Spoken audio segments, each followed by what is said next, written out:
onamdan xafaman, chunki bolaligimda menga mehr bera olmagan.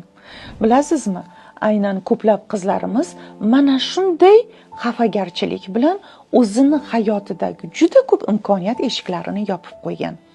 Onangiz bu sizni yorug' olamga kelishingiz uchun sababchi bo'lgan inson va sizni birinchi uyingiz ona qornidagi 9 oylik hayotingizdan boshlanadi. Siz bu yorug' olamga kelib, onangiz o'zida bor bo'lgan barcha tushunchalarini, holatlarini, o'zi ko'rib o'sgan vaziyatlarinigina sizga bergan. Agar siz onangizdan xafa bo'lsangiz, o'zingizni, ayollik quvvatingizni yopib qo'yasiz. Masalan, o'zingizga nimadir xarid qilishingiz, o'zingizga nimanidir ravo ko'rishingiz, atrofingizdagi siz bilan bog'liq bo'lgan munosabatlarga onangizdan xafagarchiligingiz uchun to'siqlar qo'ygan bo'lasiz. Ona bu bizni ildizlarimiz hisoblanadi.